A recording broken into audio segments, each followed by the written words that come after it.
Le 21 août 2025, l'Angola, pays organisateur, a assuré sa place dans le dernier carré de l'afro-basket masculin en disposant du Cap-Vert sur le score de 90-80, porté par une prestation remarquable de son meneur Childe Douando, auteur de 30 points. Dans le même temps, le Cameroun, mené par un très solide Jeremiah Hill, 20 points, 6 rebonds, a battu l'Égypte 95-68 pour rejoindre la demi-finale. Vous savez que l'attention est toujours portée sur le prochain adversaire. Nous venons de gagner l'Égypte. Nous en profitons pendant quelques heures, puis après le dîner du soir, nous retournerons au tableau des drones. Nous regardons un film et ensuite, la veille du match, nous préparons la rencontre. Avec le caractère que nous avons dans notre équipe, nous sommes prêts à affronter notre adversaire. Le Mali a arraché sa qualification contre la Côte d'Ivoire après une prolongation allaitante. Victoire 102-96 grâce à une haute performance d'Alou Diarra, 35 points, 16 rebonds, tandis que Matt Castello a tenté de résister avec 21 points, 7 rebonds et 6 passes décisives. De son côté, le Sénégal a dominé le Nigeria 91-75 grâce à un Branco Badio étincelant, 32 points. Le Mali est une bonne équipe. C'est pourquoi elle est ici.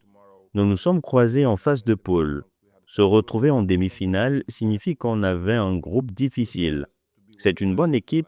Le meneur va pousser le ballon. Nous les connaissons assez bien. Nous les voyons à l'hôtel chaque jour.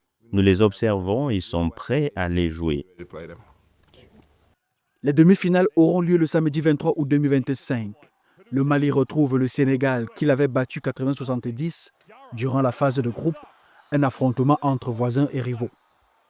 Ensuite, le Cameroun fera face à l'Angola dans une ambiance bouillante face au public local. Ces rencontres opposent des nations aux jeux contrastés. L'Angola et le Cameroun misent sur la fluidité collective et l'impact de leurs meneurs, tandis que le Mali et le Sénégal reposent sur la domination physique et les individualités éclatantes.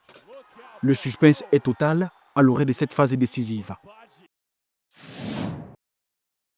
S'il y a un joueur qui fait l'unanimité chez les Lions de la Teranga, c'est bien Branco Badio. L'arrière sénégalais évoluant au Valencia Basket en Liga ABC espagnole s'impose comme le principal atout offensif de son équipe au cœur du tournoi de l'Afro-Basket masculin 2025 en Angola.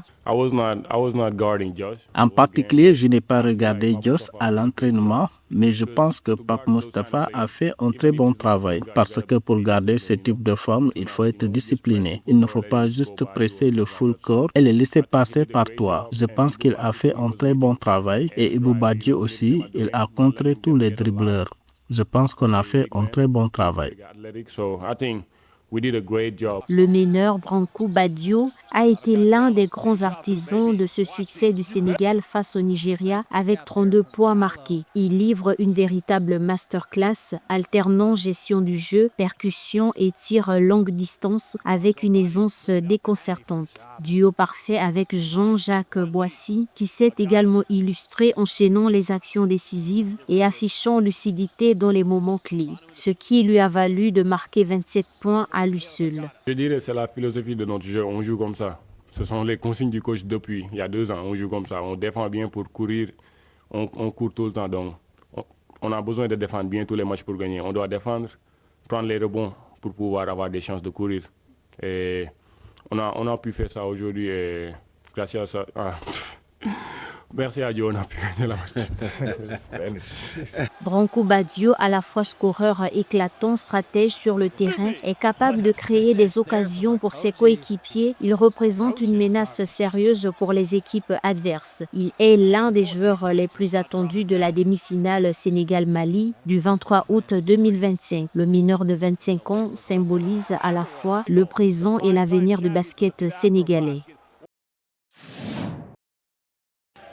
L'Afro-Basket 2025, organisé en Angola du 12 au 24 août, n'est pas seulement un rendez-vous sportif, c'est aussi un lieu de rencontre entre deux mondes, celui des basketteurs africains évoluant dans les grandes ligues internationales, notamment la NBA et l'Euroleague, et celui des talents locaux qui s'illustrent dans les championnats nationaux.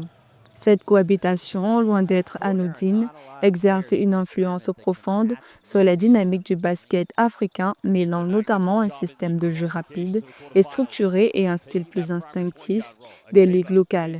Il oblige précisément les entraîneurs et joueurs à trouver des compromis tactiques, enrichissant ainsi l'identité du basket africain selon des experts. Je crois fermement que cela jouera un grand rôle dans la plus jeune nation et en Afrique en général. Je crois que le sport a sa manière de rassembler les gens. Le basket en particulier est en plein essor sur le continent. Au-delà de la compétition, l'influence se prolonge dans le temps. Plusieurs internationaux organisent des camps de formation en Afrique pendant l'intersaison. Leur passage en sélection devient ainsi une passerelle entre les deux mondes avec l'espoir qu'un jour, les talents locaux n'aient plus besoin d'exil pour briller. D'ailleurs, en 2019, alors qu'il n'avait que 13 ans, le Sud-Soudanais Kaman Malwash a découvert le basketball lors d'un camp organisé par la Luol Deng Foundation. Kaman Malwash est devenu un joueur professionnel en faisant ses débuts dans la NBA. En quittant l'Afrique, j'avais tout le continent sur mes épaules. Donner de l'espoir aux plus jeunes, inspirer les plus jeunes et la prochaine génération de basketteurs est quelque chose de beau. J'ai cru un jour que j'allais jouer en NBA et maintenant j'y suis. Et c'est très satisfaisant. La présence de basketteurs africains de renom comme l'Égyptien Omar El Sheikh évoluant au sein du club estonien Tartu Ulikul Max et Moritz ou encore le Nigérien Precious Ashwiwa évoluant au New York Knicks caresse l'imaginaire collectif des jeunes joueurs qui gardent espoir qu'un avenir au plus haut niveau est atteignable.